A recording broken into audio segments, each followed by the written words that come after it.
Սիրելի եկեղեցի, ողջունում եմ քեզ, բարով ես եկել Աստծո տուն։ Եկեք Հայր մեր տերունական աղոթքով սկսենք մեր այսօրվա ծառայությունը։ Հայր մեր, որ երկնքում ես, սուրբ լինի քո անունը, գա քո արքայությունը, լինի քո կամքը, ինչպես երկնքում, այնպես էլ երկրի վրա։ Մեր ամեն օրվա հացը տուր մեզ այսօր, եւ թող մեզ մեր պարտքերը, ինչպես մենք էլ թողում ենք մեր պարտականներին։ Եվ մի տանի մեզ փորձության, այլ ազատիր մեզ չարից, որովհետև քոնն է թագավորությունը եւ զորությունը եւ փառքը հավիտյանս ամեն։ Միշտ կանգնած ենք Տիրոջ ներկայության մեջ, կարդանք Աստվածաշնչից մի հատված։ Սաղմոս 19:14 Թող քեզ ընդունելի լինեն իմ բերանի խոսքերը եւ սրտիս խորհուրդները, ով Տեր, իմ վեմ եւ իմ փրկիչ։ Այսպես է ասում Աստծո խոսքը։ Սիրելի եկեղեցի, իմ ձեռքում մեր բոլորի կարիքներն են։ Եկեք միաբանվենք,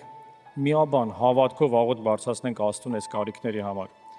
Եթե դու չես հասցրել քո կարիքը գրել, մտովի միացի։ Աղոթենք։ Հալելույա Տեր։ Հալելույա, սուրբ, փառավոր, զորավոր Աստված։ Տեր ջան, մենք քո առաջ ենք գալիս գոհությամբ ու շնորհակալությամբ։ Անկախ Տեր, այս կարիքներից, խնդիրներից ու հոգսերից Տեր։ Մենք գոհանում ենք Տեր, ամեն բանի համար, որ դու արել ես մեր կյանքում։ Մենք շնորհակալ ենք Տեր Աստված, անկախ իրավիճակներից, սուրբ Տեր։ Տեր, թող այս կարիքները, այս խնդիրները, այս հոգսերը դառնան առիթ, պատճառ քեզ հանդիպելու, քեզ ճանաչելու, քեզ մոտենալու համար։ Տեր Հիսուս,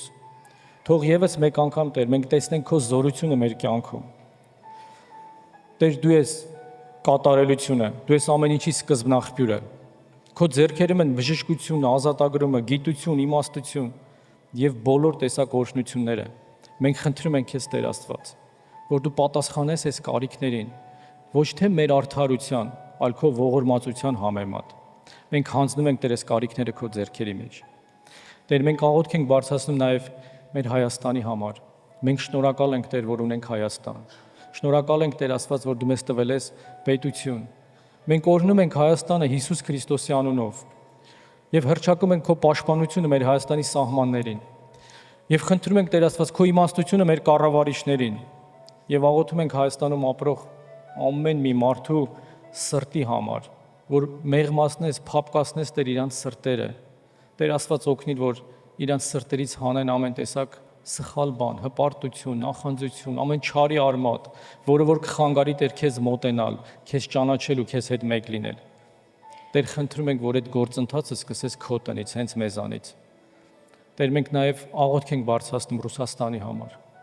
Մենք շնորհակալ ենք Տեր Աստված, որ կարողանում ենք այստեղ ապրել, արարել։ Կարողանում ենք Տեր ջան, քո անվան շուրջ միաբան հավաքվել, քեզ աղոթք ու փառաբանություն բարձրացնել։ Տեր Աստված, օրհնի Ռուսաստանը, օրհնի Ռուսաստանի բնակչությունը, օրհնի Ռուսաստանի կառավարությունը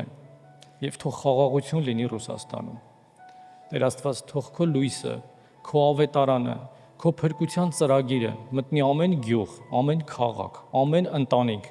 եւ ընդգրկի ողջ Ռուսաստանը Հիսուս Քրիստոսի անունով։ Ամեն։ Մեր Աստված արժանի է բոլոր փառքերին։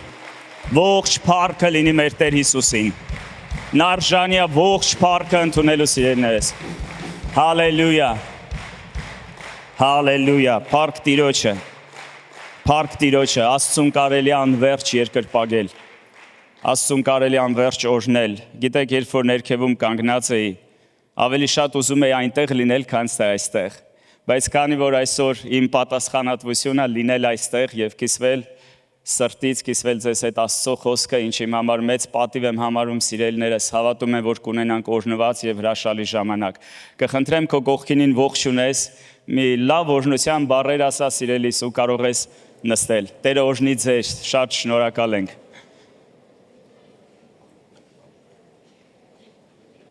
Փառք մեր ամենակարող Տիրոջը, հրաշալի է լինել Տիրոջ տան մեջ։ Շնորհակալություն մեր Աստծուն այս հրաշալի ժամանակի համար, սիրելիներս, իրականում շաբաթ օրը, այն օրը, երբ որ մենք հավաքվում ենք, ինչ որտեղ կիրակի օրն ենք հավաքվում, օրհնելու մեր Աստծուն, լինելու նրա ներկայության մեջ, իրականում դա մեծ օրհնություն է, դա մեծ վայելք է լինել Աստծո ներկայության մեջ։ Աստծո խոսքը ասում է, որ Աստված սրբեց 7-րդ օրը եւ հանգստացավ 7-րդ օրվա մեջ։ Ու գիտես, երբ որ ես ու դու գալիս ենք այդ օրը պատվելու Տիրոջը, ես ու դու նույնպես հանգստանում ենք նրա ներկայության մեջ։ Ես ու դու խաղաղվում ենք նրա ներկայության մեջ։ Գիտեք, գնում է վախը, գնում է ինչ-որ հիասթափություններ եւ երբ որ մենք այստեղ ենք, մենք հնարավորություն ունենք ճաշակելու Աստծո սերը։ Երբ որ մենք այստեղ ենք, մենք հնարավորություն ունենք Սուրբ Հոգու միջոցով սիրելիներս հաղորդակցվել Տիրոջ հետ, լցվել նրա հայտնություններով եւ երբ որ մենք Աստծո խոսքը լսում ենք, Աստվածաշունչը ասում է, միտեղ Դավիթ թագավորն ասում է, քո խոսքը լույս է իմ ճանապարհին։ Գիտես, երբ որ ինչ-որ մութ տեղեր կա քո կյանքում, ինչ-որ անհասկանալի ճանապարհներով ես գնում, չես հասկանում շուրջդ ինչ է կատարվում, երբ որ Աստծո խոսքը գալիս է, քո ճանապարհը լուսավորվում է։ Ու ես ու դու այնքան ունենք այսօր կարիք Աստծո խոսքի։ Եվ ուզում եմ այսօր մի թեմա խոսել, որ իմ սրտում կա, սիրելիներս, բայց նախ եւ առաջ, գիտեք, ոչ թե կուլտուրայից ելնելով եմ ուզում ասել, սրտից եմ ուզում ասել շնորհակալություն, իհարկե առաջերտին Աստծուն եւ երկրորդը մեր թանկագին Հովիվ Գորին,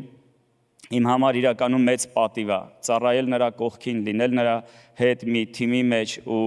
իրականում սրտանց եմ ասում սիրելիներս, իմ համար մեծ օրհնություն է ունենալ այդպիսի մարդ իմ կյանքում, ով որ մեծ գին է վճարել, ով որ մեծ ճանապարհ անցել, ում պատճառով այսօր հարյուրավոր, հազարավոր մարդիկ լսում են ավետարանը, մարդկանց կյանքերը փոխվում, մարդիկ են փրկվում, եւ գիտեք դա իրականում հրաշալի է։ Թող Աստված օրհնի նրան, նրա ընտանիքը, սիրելիներս, եւ Աստված օրհնի մեր այս մեծ հոգեվոր ընտանիքը նույնպես։ Փառք Տիրոջը, ուզում եմ այսօր խոսել մի թեմա, գիտեք, մենք մեր կյանքում շատ անգամ լինում են դժվար պահեր, լինում են փորձություններ, մենք անցնում ենք ինչ-որ խնդիրների միջով, ինչ-որ մարտահրավերներ են լինում մեր կյանքում եւ երբեմն գիտեք մեր ուժերը սպառվում են։ Երբեմն կարա մեր մոտ հիասթափություն գա, երբեմն մեր հավատքն է պակասում, երբեմն մենք տխրում ենք, շատերը դեպրեսիայի մեջ են ընկնում, շատերի մոտ ինչ-որ վախեր են գալիս։ Ծանոթ վիճակներ ա ձեզ։ Լինում է ձեր մոտ այդպես, թե ձեր մոտ այդպես չի լինում։ Ես կարծում եմ ամեն մարդկանց մոտ լինում են դժվար օրեր, լինում են դժվար պահեր, սիրելիներս, եւ շատ անգամ կարող է այնպես թվալ, ես կարծում եմ մեզանից շատերը այդ փորձությունը ունեցել են, թվում է որ Աստված չի լսում մեր աղոթքները, կամ երբեմն կարա այնպես տպավորություն ստեղծվի մեր մոտ, քանի որ շատ դժվար է,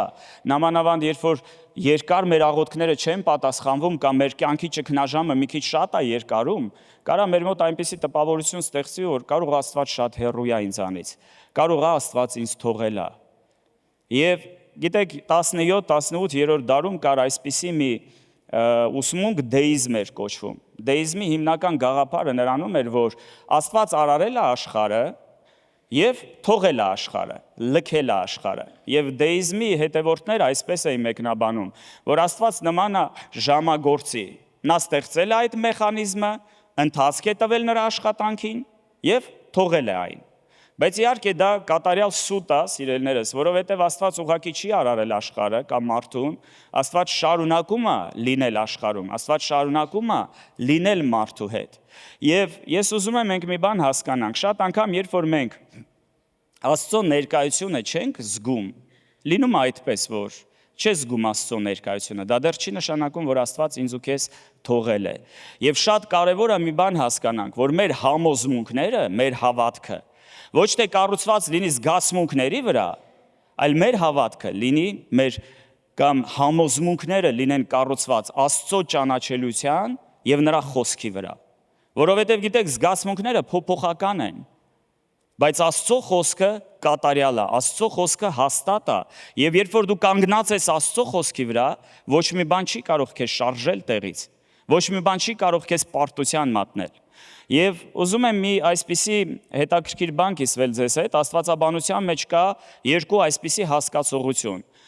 Ուրեմն Աստված, ասում են, տրանսցենդենտ է, երկու դժվար բառ, բայց շատ պարզ իմաստ են կրում իրականում, եւ երկրորդը Աստված իմմանենտ է։ Ինչ է դա նշանակում։ Տրանսցենդենտ նշանակում է, որ Աստված անհասանելի է։ Աստված բնակվում է, ինչպես Աստվածաշունչը ասում է, անհասանելի անմատույց լույսի մեջ։ Միտեղ գրված Աստված ասում է, ես բարձր եւ բարձրացած տեղում եմ բնակվում։ Մենք գիտենք դեպքեր Աստվածաշնչում, երբ որ մարդիկ չէին կարողանում տեսնել Աստծո երեսը, Մովսեսը շատ ուզեց տեսնել Աստծո երեսը, բայց Աստված ասեց՝ չի կարող մարդը տեսնել ինձ ու կենդանի մնալ։ Եվ Աստված ծածկեց Մովսեսին ինչ որ մի ժայռի մեջ, ինչ որ մի խոռոչում, որպեսզի անցնի իր դեմով եւ ասեց՝ դու ընդամենը իմ հետևից իմ փառքը կտեսնես։ Եվ Աստվածաշունչը ասում է, որ չի կարող մարդը տեսնել Աստծուն եւ կենդանի մնալ։ Հովհաննեսը ասում է՝ ոչ մեկ երբեք չի տեսել Աստծուն։ Եվ հարց է ծագում այն Աստված, որին հնարավոր չի մոտենալ, որը այդքան հզոր է, որը այդքան ամենակարող է, որը չի գտնվում ժամանակի, սահմանափակվածի ժամանակի ու տարածության մեջ, որը միևնույն ժամանակ արարել է աշխարհը ու ինքը, ասենց ասեմ, այդ աշխարհի մի մասը չի կազմում, ինքը բարձր է այդ աշխարհից։ Արդյոք այդ Աստված, որ այդքան ամենակարող է, այդքան հավիտենական ու մեծ է, հնարավոր է, որ ինքը լինի մարդու հետ, հնարավոր է, որ մարդը մոտենա այդ Աստծուն։ Եվ Աստծո իմմանենտությունը, սիրելիներս, այդ երկրորդ բառը, դա նշանակում է, որ Աստված այո անհասանելի է, բայց միևնույն ժամանակ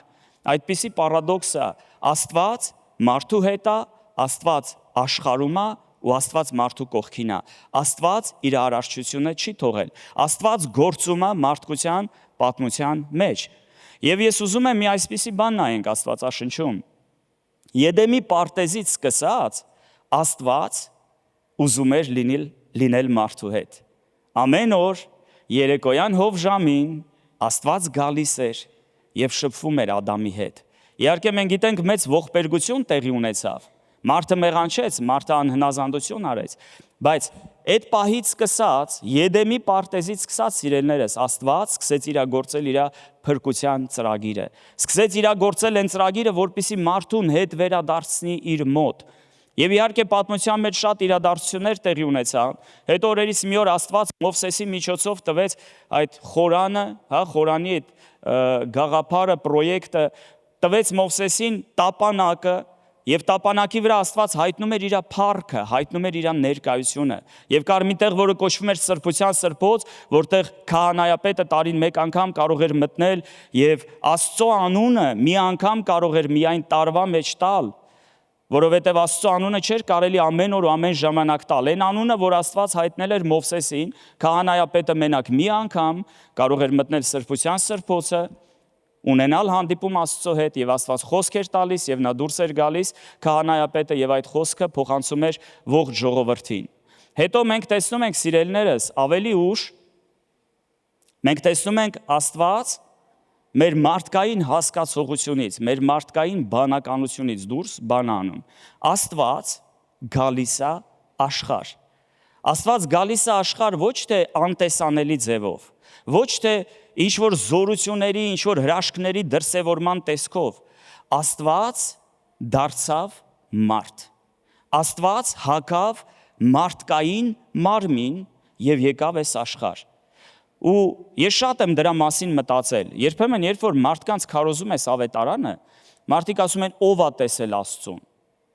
Այտենց էլ ուզում ես ասես, Հովհաննես առաքյալն է տեսել Աստծուն, Պողոսն է տեսել Աստծուն, Պետրոս առաքյալն է տեսել Աստծուն, բոլոր 12 առաքյալները, բոլոր այն մարդիկ, երբ որ Հիսուսը քայլում էր այս երկրի վրա, բոլոր այդ մարդիկ անգամ Պիղատոսն է անձամբ տեսել Հիսուսին։ Անգամ Պիղատոսն է տեսել Աստծուն։ Եվ սիրելիներս, Հովհաննես առաքյալը դա շատ հետաքրքիր ձևի է նկարագրում, ես ուզում եմ կարդալ այդ տեղերը։ Հովհաննեսի 1:14-ում գրված է այսպես. «Եվ բանը մարմին եղավ եւ բնակվեց մեր մեջ, եւ նրա փառքը տեսանք ինչպես հորից եղած միածնի փառք, շնորհքով եւ ճշմարտությունով լիքը»։ Առաջի Հովհաննես, առաջի գլուխ 1-3 խոսքերում հետևյալն է գրված. «Այն որ սկզբիցն էր, որ լսեցինք, որ մեր աչքերովը տեսանք,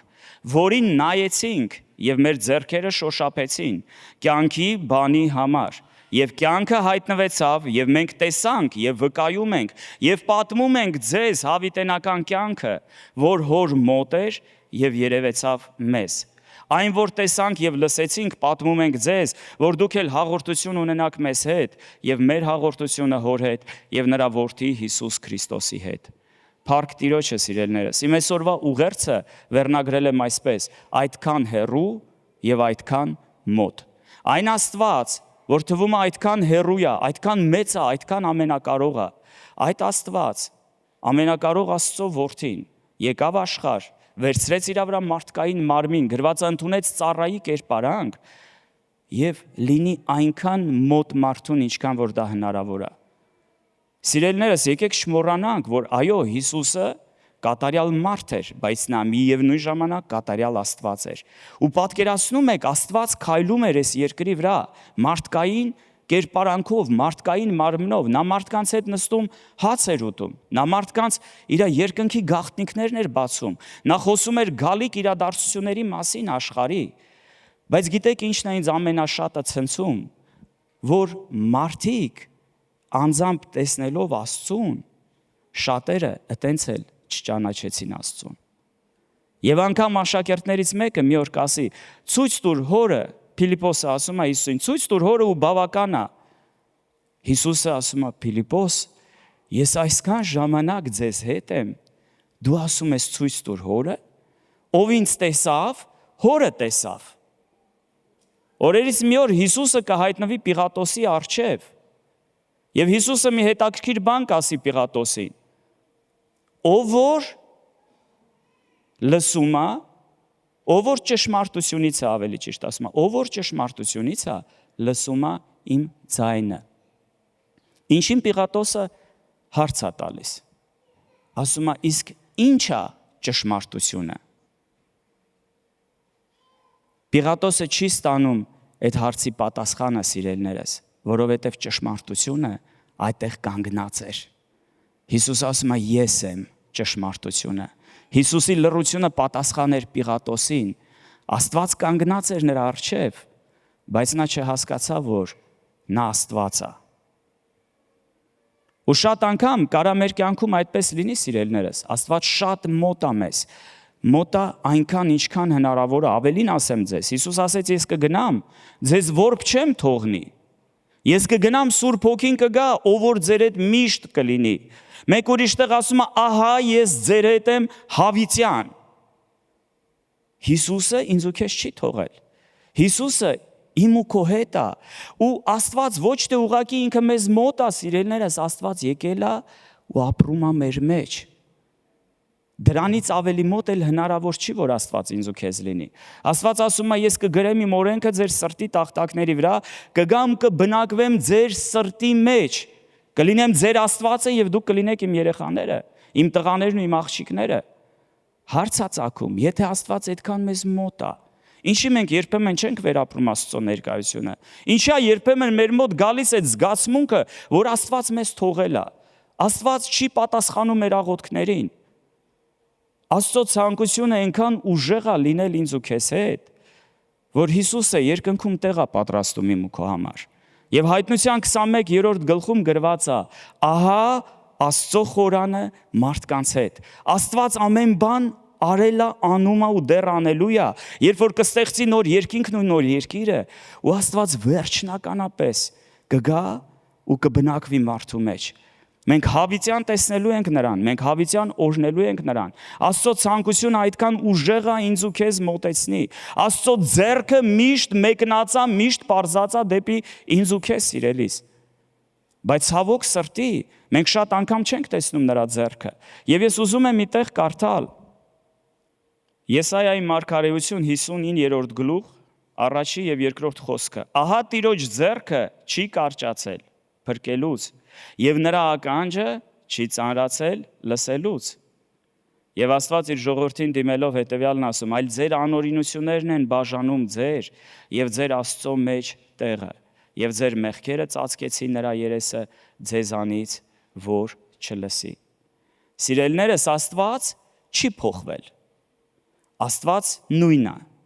Երեք, այսօր եւ հավիտյան Աստծո խոսքը ասում է։ Միտեղ էլ այսպիսի խոսք է հետաքրքիր գրված Մաղաքիա 3:6-ում։ Տերը ասում է, որովհետև ես Տերս չեմ փոփոխվի։ Մեր Աստված փոփոխական Աստված չի։ Ինքը նույն հավատարիմ Աստվածն է։ Աստվածաշունչը ասում է, անգամ եթե ես ու դու հավատարիմ չլինենք, Աստված միևնույն է շարունակում է մնալ հավատարիմ։ Հակոբոս 1:17-ում գրված է ամեն բարի տուրք, ամեն կատարյալ պարգև վերևիցն է իջնում լույսի հորիցը։ որի մեջ բնավ փոփոխում կամ դարձվածքի շուկ չկա։ Աստված չի փոխվում։ Ինքը նույն սիրող Հիսուսն է, ինքը նույն բարի Հիսուսն է, ինքը նույն բժշկող Հիսուսն է, ինքը նույն Հիսուսն է, որ միշտ իր ձեռքը պարզած է, ինքը նույն Հիսուսն է, ում ականջը բաց է իմ քո աղոթքը լսելու, սիրելիս։ Մարդիկ փոփոխական են, բայց Աստված երբեք չի փոխվում։ Նրա վերաբերմունքը իմ քո հանդեպ չի փոխվել, սիրելիս։ Եվ գիտեք, շատ վառ Աստծո բնավորությունը, Աստծո էությունը ցույց է տալիս մի առակ, անառակ որդու պատմությունը, երբ որ Հիսուսը պատմեց։ Երբ որ անառակ որդին լքեց իր հայրական տունը, պահանջելով ժամանակից շուտ իր ժառանգությունը, եւ ինչ կատարվեց, երբ որ ինքը սննկացավ, երբ որ վատնեց, գրված է պոռնիկների վրա ծախսեց, այդ գումարները վատ վիճակի մեջ հայտնվեց, դարձավ խոզապահ, կամ խոզարած, անգամ խոզերի կերակուր էր ուզում ուտել եւ նրան չէին տալիս։ Եվ օրերից մի օր հիշեց, ասեց իմ հայրը, այսքան հարուստ մարդ է, իր տանը շատ ծառաներ կան։ Ինչ է, եկել եմ այստեղ մի հատ խոզի կերել չեն տալիս ուտեմ։ Գնամ, ասեմ, որ մեղանչել եմ քո դեմ, մեղանչել եմ երկնքի դեմ։ Վերցրու ինձ, քո ծառաներից մեկի նման դարձրու։ Գոնե կուշտ փորով եմ, որ ասում է հաց կուտեմ։ Սիրելիներս, որդին ապրելով հոր տան մեջ, մինչև վերջ չէր ճանաչել հոր սերը ու հոր բնավորությունը։ Ինքը մտածում էր, երբ որ գա հայրը կդատապարտի նրան, ինքը մտածում էր գոնե հայրը ընդունի իրան, որպեսզի գոնե ծառայի կարգավիճակով իր տանը հաց ուտի։ Բայց գիտեք ինչ է գրված հոր մասին, ու դա մեր երկնային հոր խորհրդապատկերն էր։ Երբ որ անառակ որդին վերադառնում էր, գրված է հայրը հեռվից տեսավ նրան։ Հայրը սպասում էր որդուն։ Հայրը հեռվից ճանաչեց իր որդուն։ Եվ ինքը չսպասեց, մինչև որդին գա հասնի իր մոտ։ Աստծո խոսքը ասում է մոտեցեք Աստծուն, նա կմոտենա ձեզ։ Երբ որ ինքը քայլ արեց, գրված է հայրը վազեց իր որդուն ընդառաջ, վազեց, գրկեց նրան, փաթաթվեց, հանեց իր մատանին, դրեց որդու մատը, ցույց տալով, որ դու ծառա ես, դու շարունակում ես իմ որդին մնալ։ Դա իշխանության նշան էր։ Հագցրեցին ամենաթանկարժեք շորը որդուն եւ մորթեցին մսացու եզը, գրված է, ու մեծ ուրախություն, մեծ խնջույք հայրը կազմակերպեց, ասելով, որ որդիս կորած էր, գտնվեցավ, որդիս մեռած էր, ահա կենդանի է։ Սիրելիներս, շատ կարևոր է, որ մենք ճանաչենք մեր հոր սերը, շատ կարևոր է, որ մենք ճանաչենք մեր Աստծո բնավորությունը, երբ որ մենք ճանաչենք նրան, մեր մոտ երբեք կասկածանքներ չի լինի, Աստված մեզ թողել է, Աստված չի լսում իմ աղոթքը, Աստված ինձանից հեռու է։ Ես այսօր մի նկար եմ պատրաստել, ուրեմն դա Միքելանջելոյի ամենահայտնի նկարներից մեկն է, կոչվում է Ադամի արարումը, այնտեղ այդեն շատ անկեղծ տեղեր կային, ես ամբողջ նկարը չեմ վերցրել, կարող եք ինտերնետում դա նայել, բայց իմ համար կարևոր է մենակ այս հատվածը, ինչը որ վերաբերվում է իմ քարոզին։ Եվ շատ հետաքրքիր է, աջից մենք տեսնում ենք Աստծո ձեռքը։ Եվ եթե դուք ուշադիր նայեք, Աստծո ձեռքը ամբողջությամբ մեկնած է դեպի մարդը։ Ձախից Ադամի ձեռքն է։ Եվ եթե ուշադիր նայեք, կտեսնեք, որ Ադամը իր ձեռքը մինչև վերջ չի բացում։ Գիտեք, շատ մոտիկ տարածություն է, կարծես մի փոքր մատը պարզի ու կկպնի կյանքի աղբյուրին, կկպնի Աստծուն։ Բայց գիտեք, Աստված միշտ վերջի որոշումը թողնում է մարդուն։ Աստված ամեն բան արել է իմ ու քո համար։ Աստված մոտեցել է մեզ այնքան, ինչքան որ դա հնարավոր է։ Աստված շարունակում է ինձ ու քեզ սիրել, Աստված շարունակում է իմ ու քո համար հոգ տանել, սիրելիս, բայց Աստված երբեք բռնի կերպով ինչ-որ բան չի անի մեր կյանքում, Աստված ոչ մի բանի համար մեզ չի պարտադրի երբեք, Աստված առաջարկում է, Աստված ասում է, ես կյանք ունեմ քեզ համար, ես օրհնություններ ունեմ քեզ համար, ես հավիտենական կյանք ունեմ քեզ համար, ես հաղթանակ եմ տարել խաչի վրա, ես բժշկություն ունեմ քեզ համար, եւ ամեն պատվական խոստմունքները, որ Աստված ունի յուրաքանչյուրիս համար, բայց Աստված ասում է, դու ազատ ես քո ընտրության մեջ, դու ունես ազատ ընտրելու հնարավորություն, դա քո կամքն է, կմեկնես ձեռքդ, կբռնես իմ ձեռքը թե ոչ, Աստված կատարելապես նվիրված է ինձ ու քեզ սիրելիս, Աստված ամեն բան արել է, որպեսզի լինի ինձ ու քեզ հետ, Բայց ինչքանով ես ու դու կլինենք Աստծո հետ, դա իմ ու քո որոշումն է։ Դա մեր ընտրությունից է կախված, ինչքանով մենք թույլ կտանք, որ Աստված գործի մեր կյանքում։ Եվ ուզում եմ մի աստվածաշնչյան պատմություն այսօր նայենք։ Հռոմեացիս 10-րդ գլուխ 20-ից 21 խոսքերը Պողոս առաքյալը մեջբերում է Եսայի մարգարեությունից եւ ասում է. բայց Եսային ավելի համարձակում է եւ ասում. ես գտնվեցա նրանցից, որ ինձ չէին որոնում, հայտնի եղա նրանց, որ ինձ համար չէին հարցնում, բայց Իսրայելին ասում է. բոլոր օրը իմ ձեռքը մեկնեցի դեպի մի անհնազանդ եւ հակառակող ժողովուրդ։ Հետաքրքիր է, սիրելիներս։ Աստված ասում է, ես ամբողջ օրը մեկնեցի իմ ձեռքը դեպի մի անհնազանդ ժողովուրդ։ Աստված ամեն օր մեկնում է իր ձեռքը մեզանից յուրաքանչյուրին։ Ու շատ անգամ, երբ որ մարդիկ սկսում են մեղադրել Աստծուն, Աստված մոռացել է, Աստված թողել է, Աստված չի լսում իմ աղոթքը։ Ես մի անգամ մի հետաքրքիր այսպիսի դեպք եղավ ինձ հետ, ուրեմն մի կին կար, որ մենք այցելում ենք նրանց, այցելում ենք իրենց ընտանիքին, աղոթում ենք, իրանց տանը խնդիր կար, ուրեմն իր հարցը շատ վատ վիճակում էր գտնվում, շատ ուժեղ տենց ինչ-որ դիվական հարցակման տակ էր, առողջական խնդիր ուներ, և մենք սկսեցինք աղոթել այդ մարդկանց համար և Աստված զարմանալի ձևով բժշկեց ու ազատագրեց այդ աղջկան։ Իրանց ընտանիքի մեջ հրաշք տեղի ունեցավ։ Եվ այս կինը ասում էր, այ Աստված ջան, բժշկիր իմ հարցին, շաբաթ օրն էլ եկեղեցի կգամ, կիրակի օրն էլ եկեղեցի կգամ։ Գիտեք, հարցը բժշկվեց, բայց այդ քույրիկը ոչ շաբաթ օրը եկեղեցի եկավ, ոչ էլ կիրակի օրը եկեղեցի եկավ։ Անցավ ինչ-որ մի ժամանակ, իր տղան երկար ժամանակ կորած էր, 3-4 տարի ոչ մի նորություն չկար իր տղայի մասին, և մենք շարունակում ենք աղոթել, էլի գնում ենք, սիրով ծառայում ենք նրանց, աղոթում ենք իր տղայի համար, և օրերից մի օր իր տղան հայտնվեց, իր տղան վերադարձավ տուն, իր տղան եկավ ուրախացրեց իր ծնողներին, անգամ մի պահ մտածում են, որ շատ հնարավոր է ինքը մահացած է, որովհետև ոչ մի տեղեկություն չունեին, բայց այդ տղեն վերադարձավ տուն։ Ինչ եք կարծում, դրանից հետո այդ քույրիկը եկավ մի օր եկեղեցի Աստծուն շնորհակալություն ասելու, իհարկե ոչ։ Եվ օրերից մի օր իրանց ընտանիքի մեջ դժբախտություն տեղի ունեցավ։ Ու ես ուզում եմ մի բան հասկանանք, սիրելիները, շատ անգամ մեզ թվում է, այ մենք եկեղեցի չեկանք, Աստված մեզ պատժեց։ Չէ, սիրելիներս, մարդը պատժվում է ինքը իրա մեղքերի պատճառով, ոչ թե Աստված է իրան պատժում։ Մարդը պատժված է, մարդը անիծված է, ոչ թե նրա համար, որ Աստված անիծում է, պատժում է, ցավ է պատճառում մարդուն։ Հակոբոսը ասում է, ամեն մեկը ինչից է փորձվում։ Հրապուրված ու խաբված բուն իրա ցանկություններից։ Իսկ Աստծո մասին գրված Աստված չի փոխվում, ամեն բարի պարգև, ամեն կատարյալ տուրք, ամեն լավ բան գալիս է վերևից մեր լույսի հորիցը, և որի մեջ բնավ փոփոխման շուկ չկա։ Ամեն։ Մարդիկ իրանք են ընկնում փորձությունների մեջ, ինչի համար փորձում են մեղադրել Աստծուն։ Եվ օրերից մի օր պատահական զբոսնում ենք, մի այգի կա մեր տան կողքը, և կնոջս հետ զբոսնում ենք ու տեսանք այդ կնոջը։ Դե արդեն տեղյակ էինք ինչ է տեղի ունեցել իրանց ընտանիքում, և մոտեցինք, խոսեցինք, ասեցինք, որ արդեն գիտենք դրա մասին, ու գիտեք, շատ կարճ մի հատ իրան բան ասեցի, ասի քուրս, ասի Հիսուսից բռնվի։ Չքարոզեցի, երկար բաներ չասեցի, ուղղակի մի արտահայտություն, ասի Հիսուսից բռնվի, որովհետև շատ էի արդեն քարոզել դրանից առաջ։ Գիտեք ինձ ինչ պատասխանեց, ասեց, այդ Հիսուսը,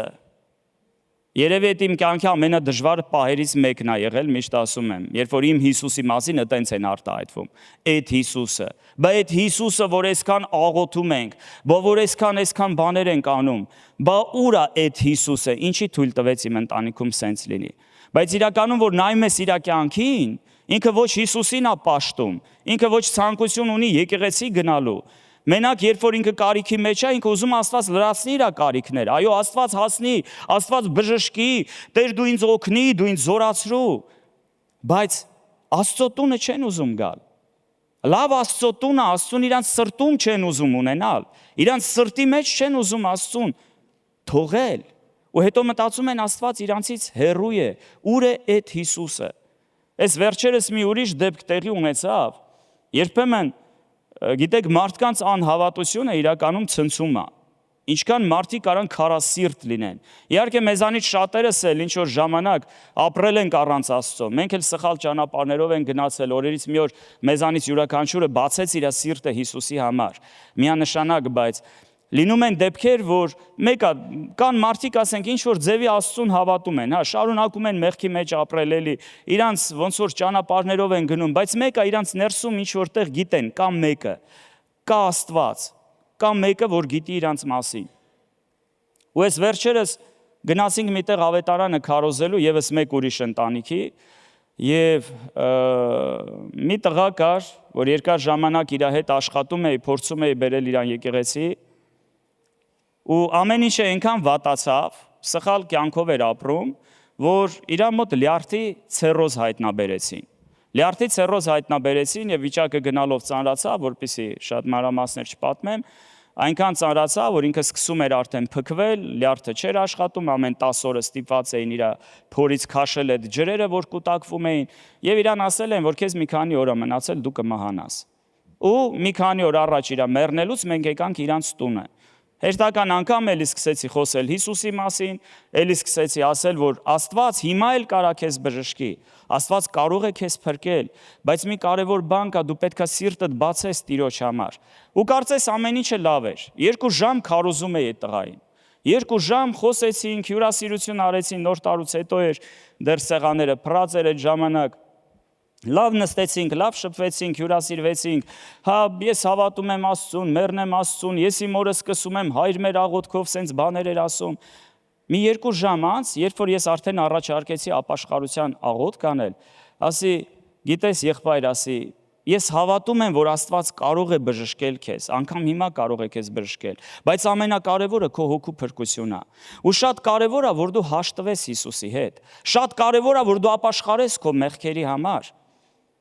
Եվ կարծես ամեն ինչը լավ էր գնում, ու վերջում իրան ավելացրեցի։ Ասի, բայց գիտես, այդ ամեն ինչը պետքա սրտից անես։ Եթե սրտանց էդի չես անել, ուղղակի որպես ձևական աղոթք ես ասելու, իմաստ չունի մեր արած աղոթքն էլ։ Եթե կուլտուրայից ելնելով պիտի ասես այդ աղոթքը, իմաստ չունի այդ աղոթքն էլ անել, որովհետև Աստված տեսնում է քո սիրտը։ Ու գիտեք ինչ պատասխանեց ինձ այդ մարդը, ով որ 2-3 օր հետո պետքա մահանար։ Ասես, Դերո ջան, ուզում ես ինձ հավատացյալ սարքես։ Քարացած մնացի, տեղումս նստած եմ, որ ասում է։ Մի քանի օր անց այդ անձնավորությունը մահացավ։ Սիրելիներս, ու ես մտածում եմ, ինչքան երբեմն Աստված մոտիկանում է մարդուն։ Մարդ ասում է, տեսնեմ կհավատամ, սուտ է։ Մարդիկ Հիսուսին անձամբ տեսան, չհավատացին։ Մի պատմություն կա, երբ որ Հիսուսը պատմում է Ղազարոսի ու այդ հարուստի, հա, պատմությունը, երբ որ երկուսն էլ մահացել էին, Աբրահամի գոգում էին գտնվում։ Հայր Աբրահամ, ուղարկիր Ղազարոսին, իմ հոր տունը։ Ասեց Մովսեսին ու մարգարեներին ունեն, թող լսեն նրանց։ Ոչ, հայր Աբրահամ, այ որ մեռելներից մեկը հարություն առնի, կհավատան։ Չէ, ասեց։ Եթե մարգարեներին չեն լսում, մեռելներից էլ որ մեկը հարություն առնի, մեկը չեն հավատա։ Որովհետև մարդը աչքով չի հավատում, դա սրտի բան է, դա ներսում է մարդու տեղի ունենում։ Ու եթե մարդը իր սիրտը չի բացում Աստծո համար, Ղազարոսին Հիսուսը մեռելներից հարություն տվեց։ Բոլորը դրա մասին իմացան։ Բայց ուզում էին համ Ղազարոսին սպանեն, համ էլ Հիսուսին։ Որովհետև հավատքը դա սրտի բան է։ Ու Աստված կարա քեզ շատ մոտ լինի։ Պողոս առաքյալը Աթենքում քարոզելուց մի հետաքրքիր բան ասում է, նրանով ենք ապրում, նրանով ենք շարժվում եւ նրանով կանք։ Աստված մեր կյանքում է, ինքը մեր շատ մոտ է։ Բայց ինչքանով ես ու դու կզգանք, կվերապրենք Աստծո ներկայությունը, ինչքանով կզգանք Աստծո ձեռքը մեր կյանքում, շատ բաներ սիրելիներս կախված է ինձանից ու քեզանից։ Աստված ինձ ու քեզ չի թողել, Աստված ինձանից ու քեզանից հեռու չի, Աստված լսում է մեր աղոթքները, Աստծո ձեռքը չի կարճացել, ոչ էլ Աստծո ականջը ծանրացել է լսելու, Աստված լսում է, տեսնում է եւ նա մոտիկ է ինձ ու քեզ։ Բայց ինձանից ու քեզանից շատ բան կա կախված, ինչ կանի Աստվածի ու քո կյանքում։ Ամեն։ Եվ Փառք Տիրոջը։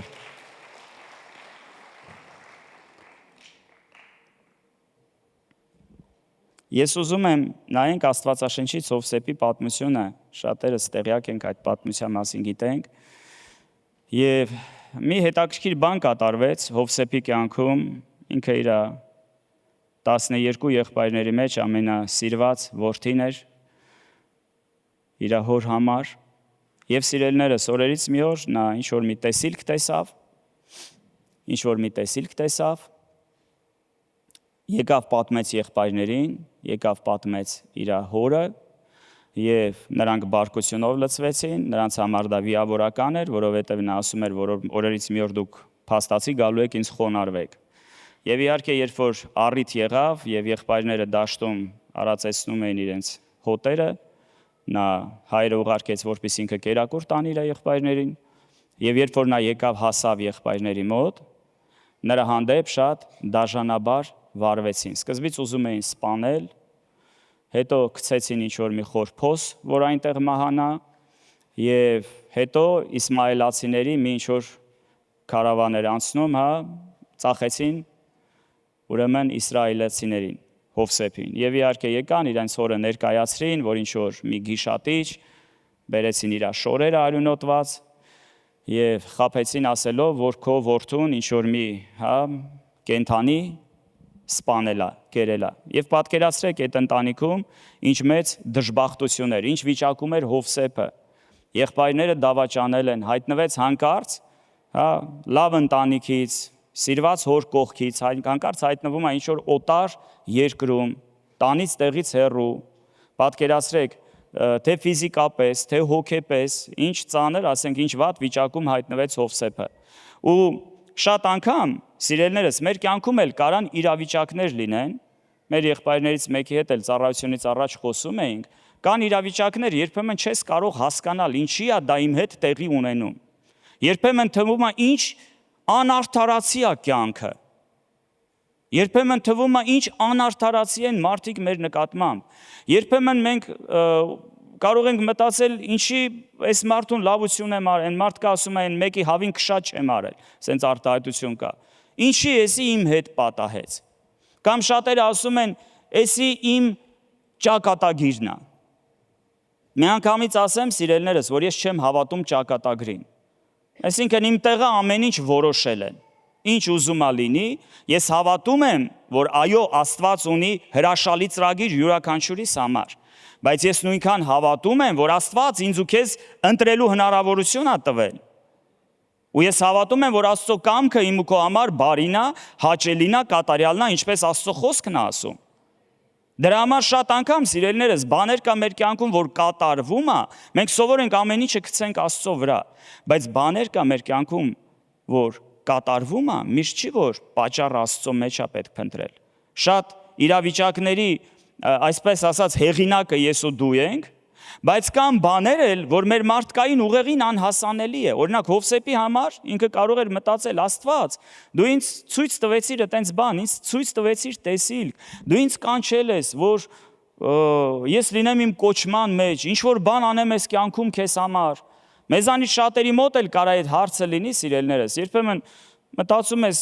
Հիսուս ջան, բայց ես քեզ եմ ծառայում, բայց այսքան աղոթում եմ, ես եկեղեցում ծառայում եմ, 3 ժամ շուտ գալիս եմ ստեղ, չգիտեմ, ինչ որ բան եմ անում, ջուր եմ դնում, գործիքների վրա եմ նվագում, կամ մեկ ուրիշ բան եմ անում։ Ինչի է այս բանը իմ կյանքում տեղի ունենում։ Ինչի է ամեն ինչը այսքան անարդարացի։ Շատ կարևոր մի բան կա, սիրելիներս, որ նման իրավիճակներում ես ու դու չդադարենք կատարելապես վստահել Աստծուն։ Կատարելապես, որովհետև երբ որ մենք սկսում ենք շտապել, երբ որ են, սենց ասած, մեր թևերը քշտում ենք ու փորձում ենք մեր ուժերով ինչ որ իրավիճակներ լուծել, մենք շատ սխալներ ենք երբեմն թույլ տալիս։ Աբրահամը մի անգամ շատ շտապեց ու Իսմայելը ծնվեց։ Սավուղը մի օր մի քիչ շատ շտապեց ու թագավորությունից զրկվեց։ Երբեմն մեր շտապողականությունը մեզ գցում է, որ ասում է կրակը։ Բայց ինչքան կարևոր է, որ ցանկացած իրավիճակում այդ համոզմունքը, այդ վստահությունը, որ Աստված ինձ մոտ է, Աստված իմ հետ է, Աստված ինձ չի թողել։ Այո, կարող է կա ինչ-որ իրավիճակ ես հիմա չեմ հասկանում, չեմ կարող դրան ճիշտ գնահատական տալ, բայց ես գիտեմ, Տեր, դու հավատարիմ Աստված ես։ Դու ասել ես, եթե հայրս մայրս էլ ինձ թողեն, ես քեզ չեմ թողնի։ Խոսքը ասում է, եթե կրծքեր երեխային իր մայրը ուրանա, ես քեզ չեմ ուրանա։ Նա խոստացել է Հավիտյան ինձ ու քեզ հետ լինի, սիրելիս։ Դրա համար, երբ որ մենք հայտնվում ենք ինչ-որ անհասկանալի իրավիճակների մեջ, միշտ ապիր մեղադրել մարդկանց, միշտ ապիր մեղադրել Աստծուն, միշտ ապիր բողոքել, ես ինչ կյանքա կամ ինչ վատ բախտ է քեզ վիճակվել, ինչ վատ ճակատագրի ես դու արժանացել։ Եվ տեսեք, մենք մի հետաքրքիր բան ենք տեսնում։ Հովսեփը մենք նկարագրված չի ինչ ապրումներ ինքը ուներ այդ ժամանակ։ Բայց որպես մարդ, սիրելիներս, եկեք փորձենք մի պահ պատկերացնել։ Կարար Հովսեփ ասեր, ես ինչ գալիքեր եկավ իմ գլխին, ես ինչ էր եղավ։ Խի իմ հետ սա պատահեց։ Ինչ վատ բան էի կարող ասել, ես արել, որ սա իմ հետ տեղի ունեցավ։ Իրա մոտ ես կարծում եմ շատ հարցեր կարող էին լինել, բայց տեսեք հետաքրքիրը ինչն է։ Ծննդոցի մեջ 39-րդ գլխում երկրորդ խոսքում գրված է եւ Տերը Հովսեփի հետ էր եւ նա հաջողակ մարդ եղավ։ Չնայած նրան, որ ինքը գերության մեջ էր, բայց Աստված իր հետ էր։ Աստված իրան չէր թողել, սիրելիներս։ Աստված Հովսեփի հետ էր, երբ որ Հովսեփը այդ փոսի մեջ էր։ Աստված Հովսեփի հետ էր, երբ որ Հովսեփին վաճառում էին։ Աստված Հովսեփի հետ էր, երբ որ Հովսեփը ուներ բոլոր այդ ապրումները։ Դանիելի նման, Դանիելը փոսի մեջ էր, առուծների գուբի մեջ էր, բայց Աստված իր հետ էր։ Սեդրակ, Միսակ, Աբեդնագովի նման, նրանք կրակի մեջ էին, բայց չորրորդը կար նրանց կողքին, Աստված նրանց հետ էր։ Եվ կապ չունի ինչ իրավիճակ է քո կյանքում, հիշիր միշտ, Աստված քեզ հետ է, Աստված քո կողքին է։ Փառք Տիրոջը։ Մի քիչ առաջ անցնում ենք, 3-րդ խոսքում գրված է, եւ նրա Տերը տեսա, որ Տերը նրա հետ է։ Մարդիկ սկսեցին տեսնել, որ Աստված նրա հետ է, եւ ինչ որ նա անում էր, Տերը հաջողեցնում էր նրա ձեռքում։ Օրերից մի օր նրա կյանքում եւս մի անարդարացի բան տեղի ունեցավ։ Տանտերը, տանտիրոջ կինը, ավելի ճիշտ, Պետափրեսի կինը, որտեղ որ ինքը ծառայում էր, օրերից մի օր ուզեց, որ Հովսեփը պառկի իր հետ։ Եվ իհարկե Հովսեփը, սիրելիներս, պահեց իր սրբությունը։ Ինչքան կարևոր է դժվար իրավիճակներում մենք կարողանանք պահել մեր սրբությունը։ Շատ մեծ էր գայթակղությունը, տանը ոչ մեկ չկար, ասեց, ինչպես ես կարող եմ այդ մեծ հանցանքը, այդ մեղքը գործել, երբ որ իմ Տերը ամեն բան է տան մեջ ինձ է վստահել ու բանից տեղյակ չի, բացի քեզանից ընդ որում դու նրա կին ես։ Վատ բան չէր արել, սիրելիներս, բայց բանտում հայտնվեց։ Ինչ անարդարացի կյանք, ասես գերության մեջ կյանքը դասավորվել էր, ամեն ինչ նորմալ էր, Աստված օրհնում էր, ամեն բան տանտերը տվել էր իր ձեռքը, բայց եւս մի անարդարացի իրավիճակ նրա կյանքում, նորից հայտնվում է բանտում, բայց գիտես բանտում էլ Աստված նրա հետ էր։ Եվ Աստվածաշունչը ասում է, եւ Տերը Հովսեփի հետ էր եւ ողորմություն արեց նրան։ 39-րդ գլուխ 23 խոսքում ասում է, բանտապետը չէր հսկում այն ամենը, ինչ Հովսեփի ձեռքում էր, որովհետև Տերը նրա հետ էր, եւ ինչ որ անում էր, Տերը հաջողեցնում էր։ Բանտում էլ Աստված Հովսեփի հետ էր։ Գիտես, անգամ երբ որ Հովսեփը հայտնեց այդ երկու հոգու մատրվակը եւ գինեգործը Փարավոնի իր հետ նստած էին բանտում, Հովսեփը այդ ժամանակ անգամ հասկանում էր, որ դա Աստծո շնորհքն է։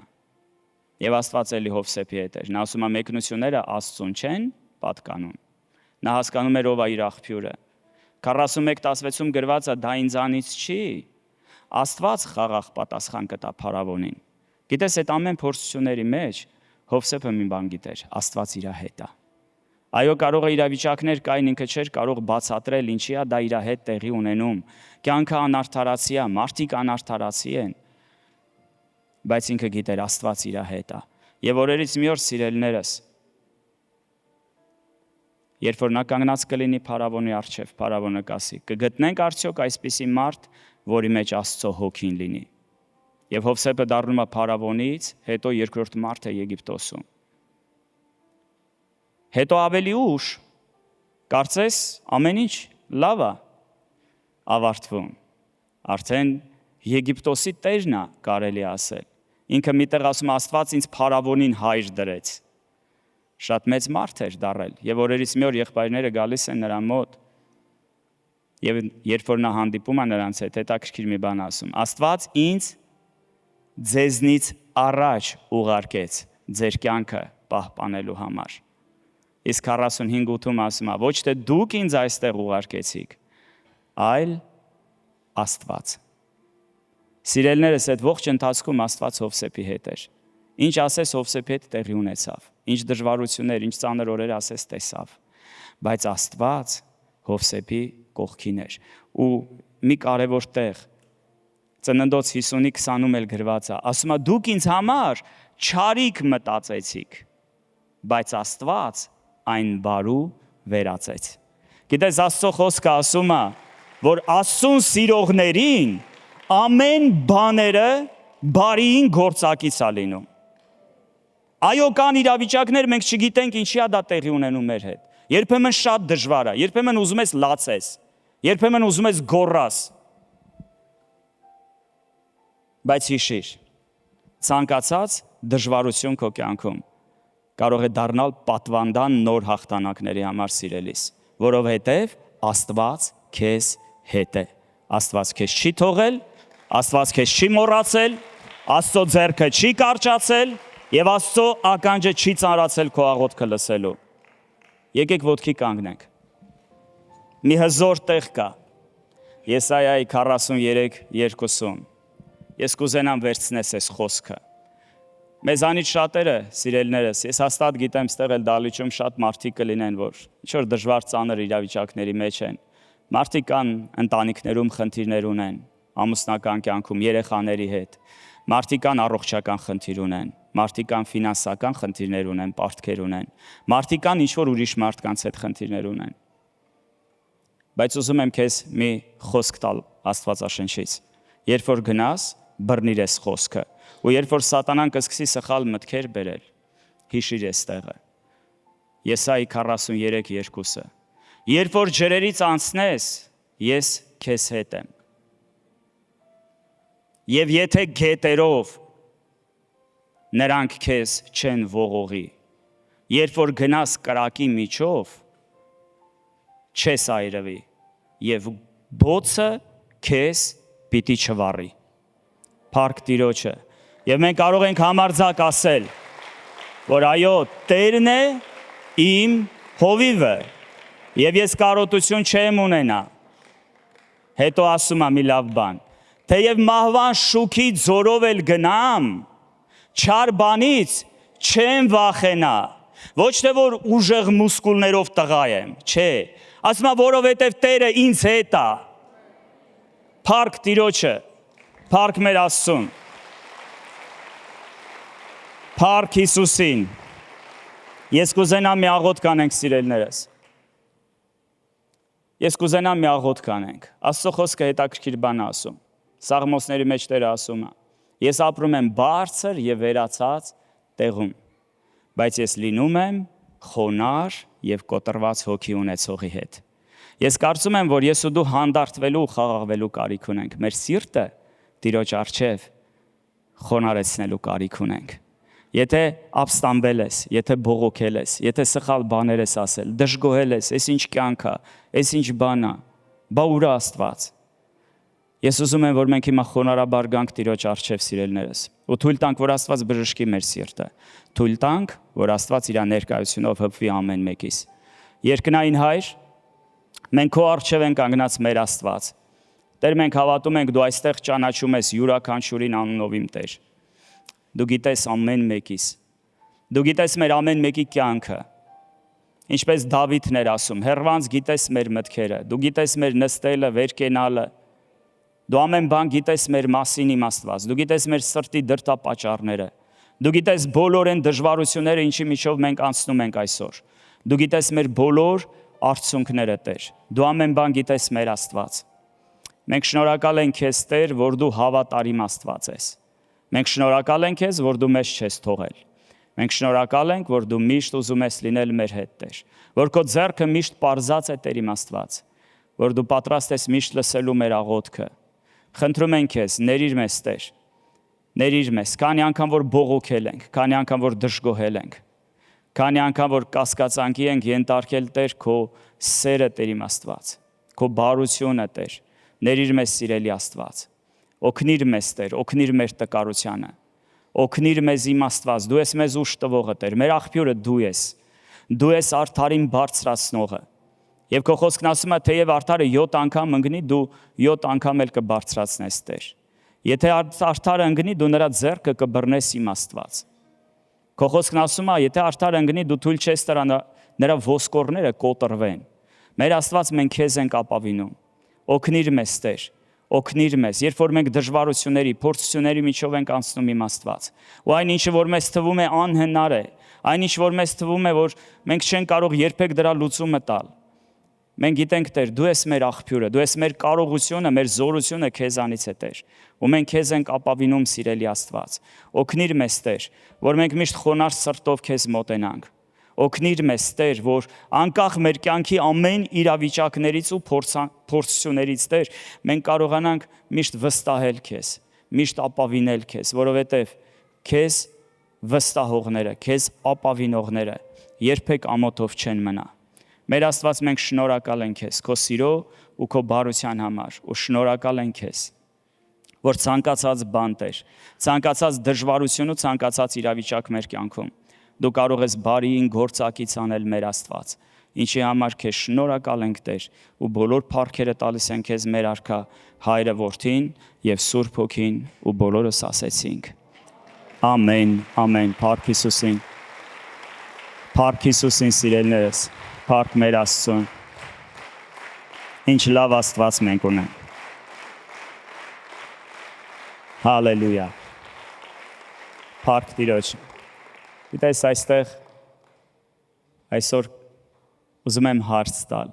Կա մարդ, ով որ առաջին անգամ է եկել, ով որ ընդհանրապես առաջի անգամ է այսպիսի եկեղեցում։ Շատ կխնդրեմ ձեզ, որպեսզի ձեր ձեռքը բարձրացնեք, ուզում ենք մեր այս մեծ ընտանիքով, մեր եկեղեցով ուզում ենք ողջունել ձեզ։ Աստված օրհնի ձեզ, բարի գալուստ Աստծո տուն։ Սիրելիներս, ուզում եմ ձեզ մի բան ասել։ Աստված այսօր իր ձեռքը մեկնել է նույնպես դեպի ձեզ։ Գիտեք, մի մերժիր Աստծո ձեռքը։ Մենք քրիստոնյա կոչվում ենք, այո, մենք հայերով սիրում ենք ասել, պարծենալ, որ մենք 1700 տարվա քրիստոնյա ենք։ Գիտեք, մի բան է քրիստոնյա կոչվելը, բայց ուրիշ բան է անձամբ Հիսուսի ձեռքը բռնելը։ Ուրիշ բան է անձամբ սիրտդ բացես իր համար ու հրավիրես, որ Հիսուսը գա քո կյանքի մեջ։ Որ եթե մինչև այսօր Աստծո ներկայությունը չես զգացել, քեզ էլ է թվացել, որ Աստված քեզանից հեռու է, Աստված այսօր հրավիրում է քեզ։ Աստված թակում է քո սրտի դուռը, ասում է՝ բաց, կմտնեմ ու քո հետ խնջույք կանեմ։ Ես խնդրում եմ քեզ, ուզում եմ քո հետ մի կարճ աղոթք անել։ Կխնդրեմ, որպեսզի դուրս գաս այստեղ առաջ, սիրելիս, ես էլ կիջնեմ ձեզ մոտ եւ միասին աղոթենք Տիրոջը։ Աստծո խոսքը ասում է. Եթե քո սրտով հավատաս, որ Հիսուսը մեռելներից հարություն է առել, եւ քո բերանով Հիսուսին Տեր դավանես, կփրկվես։ Փառք Տիրոջը։ Եկեք բարձր ողջունենք նրան, սիրելիներս։ Աստված օրհնի ձեզ շատ։ Շատ ուրախ ենք ձեզ տեսնել այստեղ։ Սա ձեր օրն է, ձեր հաղթանակի օրն է։ Աստված օրհնի ձեզ, քուրիկ ջան։ Բարի գալուստ։ Փառք Աստծուն։ Փառք Տիրոջը։ Եկեք ողջունենք, սիրելիներս։ Աստված օրհնի ձեզ։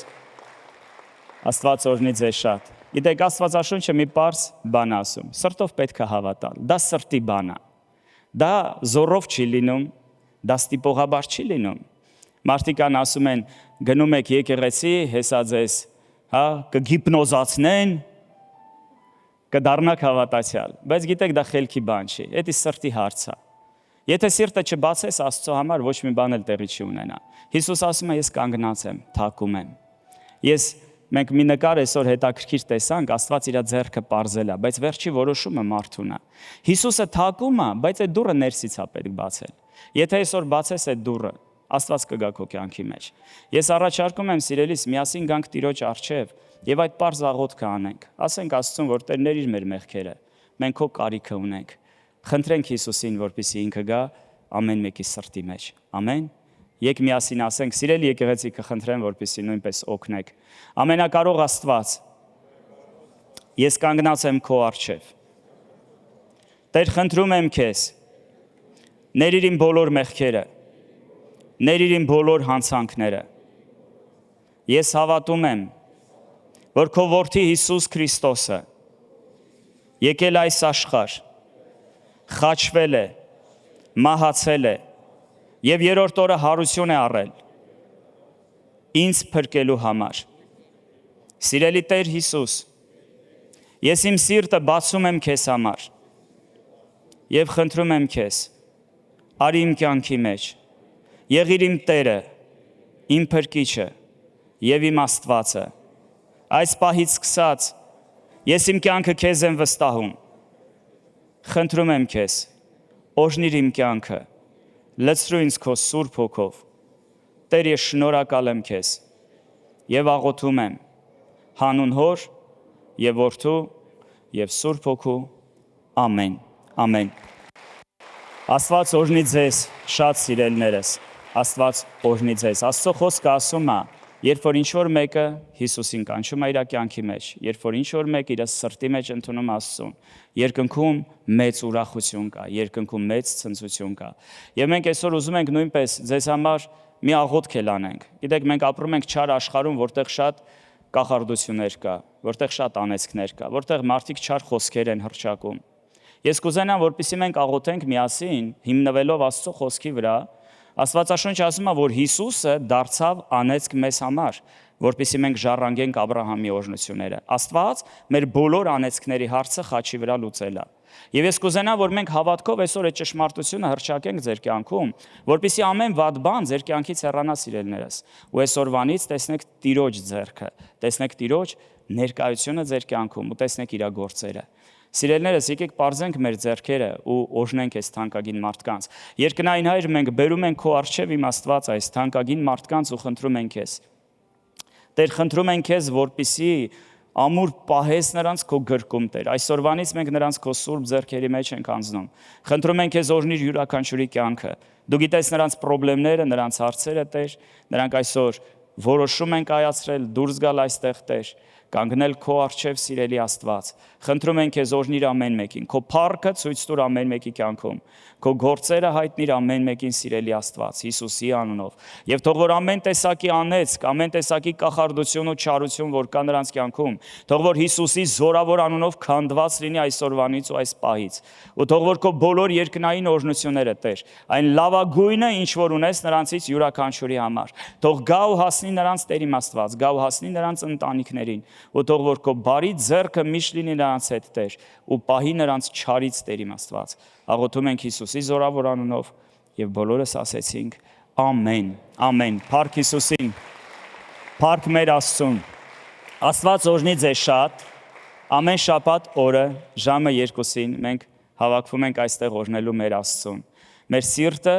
մեր եկեղեցու դուրը ձեր համար բաց է, սիրելիներս, միշտ ուրախ կլինենք ձեզ։ Հիմա ուզում եմ ձեզ մի բան խնդրել, ինձանից աջ կողմում կան մեր թանկագին ծառայողները, նրանց ձեռքում ավետարան կա, նոր կտակարանը, որ ուզում ենք ձեզ նվիրել։ Ու կխնդրեմ ձեզ, որպեսզի հետևեք նրանց, վերջում ենք մի փոքր հյուրասիրություն ունենք ձեր համար, ուզում ենք ծանոթանալ ձեր հետ, շփվել ձեր հետ ու պատասխանել ձեր հարցերին։ Կխնդրեմ սիրելիներս անցնեք ու ծառայության վերջում ես կխնդրեմ, որպեսզի ժողովուրդ ջան, մենք հյուրասիրություն ունենք պատրաստած բոլորի համար, կարող եք մնալ եւ միասին շփվել, բայց ինչ եկեք միասին բարձրացնենք մեր ձեռքերը եւ իրար հետ ասենք. Մեր Տեր Հիսուս Քրիստոսի շնորհքը եւ Հայր Աստծո սերը եւ Սուրբ Հոգու հաղորդությունը թող լինի մեր բոլորի հետ։ Աստված օրհնի ձեզ առատապես սիրելիներս, ամեն մեկիդ օրհնված շաբաթ եմ մաղթում ու թող որ իրականում մեզանից յուրաքանչյուրը վերապրի Տիրոջ ներկայությունը։ Աստված օրհնի ձեզ, գնացեք խաղաղությամբ, կհանդիպենք։